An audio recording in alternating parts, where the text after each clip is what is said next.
Conor, I suppose it's a really difficult time out there, very worrying time for dairy farmers at the moment. They're getting a lot of mixed messages, mixed signals maybe on what the markets are actually saying and our processing capacity.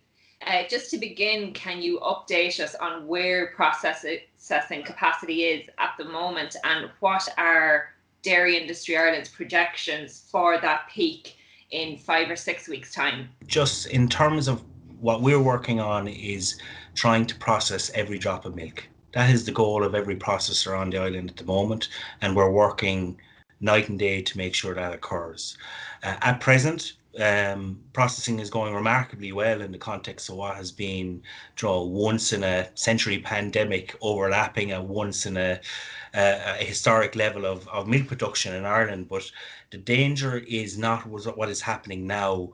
In 4 or 5 weeks' time, we will be under pressure to process over 250 million litres of milk in the 26 counties of Ireland. That is a historic level.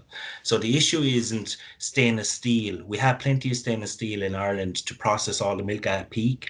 Our danger is, and what we've been trying to communicate is, it's a HR issue.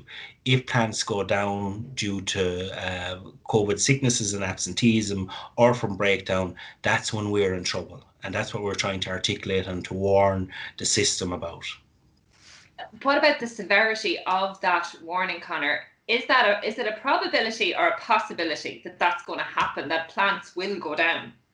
Yeah, well, we've been preparing for this, Claire, since January of this year. We thought it was going to be a demand shock in terms of what was going to happen in China when we started our work, and that little did anyone believe within a couple of weeks we'd be in the here and now and having, as I said, a once in a century pandemic on our shores. So we've been working with the HSE in terms of overlapping their projections with absenteeism rates, etc., in the dairy processing infrastructure. And we saw that there was a huge risk to us and to us as processors, and by extension risk to farmers around the country, that plants had a risk of going down because of the absenteeism rates. Thank God in the last couple of weeks and months, the work of both our processors and our government and the people in general, not to mind the staff in the processing plants, has been paying dividends, and the curve has been shifted. But the problem with that curve being shifted, instead of the peak being, let's say, this week in April, it now looks like the peak of the pandemic is now going to be moved into exactly overlapping the peak of processing. So to answer your question, the risk is still there, but we're going actually quite well at present. So we're doing everything we possibly can. We have 7 different committees in DII now working on this. We have CEOs meeting, chief operating officers, HR people. So heaven and earth has been moved, but we're not out of the woods by any stretch of the imagination yet. Well, I suppose the dairy farmers will argue that they're still in the woods because the milk prices have gone down already. GDT, even though it was slightly up last week, or NUA, the PPI was down, and we've had 3 processors come out this week with slashes between 1.8 and 2 cents a litre. So they're already feeling that, and then there's talk of further cuts in the months ahead. But, really, was there need for that cut to come for March supplies? Yeah, well, look, what's after happening in the markets has been absolutely unprecedented. As the farm organisations who we work with on a daily basis have pointed out, things were remarkably good in the dairy industry and stable coming right into January, until this kind of appeared in our key markets out in China. And what has happened in the last couple of weeks and months within the markets has been very unprecedented. For example, last week, the Dutch quotations dropped in the most they've ever done in I think their 120-year history of quotations. Butter dropped by €500 in a day. So the markets are under severe pressure. Yes, there are glimmers of hope, Claire. GDT, look, the industry wants prices to go up as well. We want to make money the same as our farmer suppliers, but at the same time, we have to accept market realities, and we're because of the nature of our industry, where we're producing 10 times the amount of milk in the month of May as we do in December, we're making ingredients and commodity markets, and have a much more bigger exposure to food service markets rather than retail.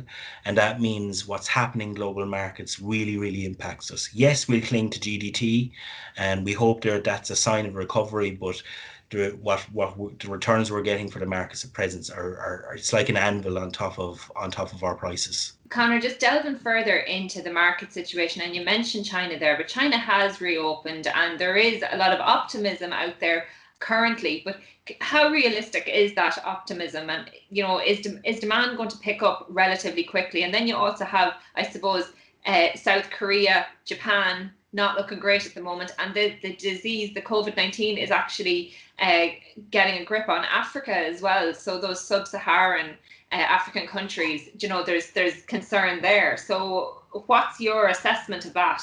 China is about 7 to 8% of Irish dairy. It's a key market. It's a rapidly growing market, and it's a huge engine of demand across the global dairy infrastructure. But it's not the be all and end all for our markets. Our markets remain to be the UK, which the guys are dumping milk at the moment because they can't sell it at retail markets. The EU, that's about 66% of Irish dairy, and that's where the pressure is. Yes, we are delighted to see that China is coming back, but it's coming back at a slow rate. But we're hoping that can be a part of the underpinning of the recovery. And I think you're right to also underline what is happening in sub-Saharan Africa and the Middle East as well, Claire. To be honest, from the projections we're getting from our colleagues in Europe and elsewhere, that looks to be the next centre of the pandemic.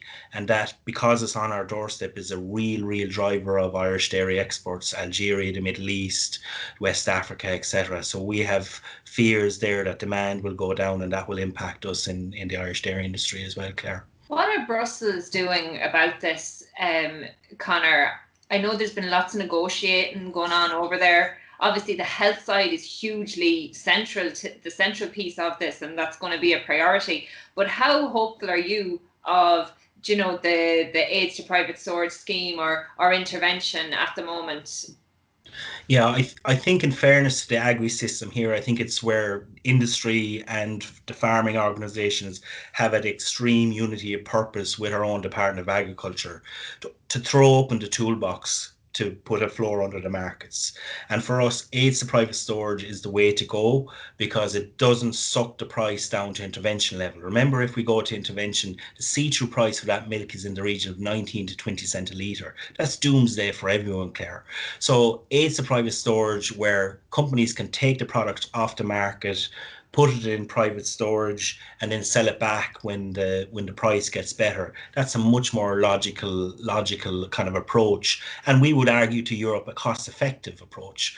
But the answer we're getting at present from the European Commission and European officials is that they're throwing every cent they have at ventilators for Italy, at refugee crisis, combating COVID, all this sort of stuff. So, to be blunt, we are well down the list. Now, from a trade association, and I know that's followed by the Irish government and the farm organisations in working with us, we had to battle our own corner.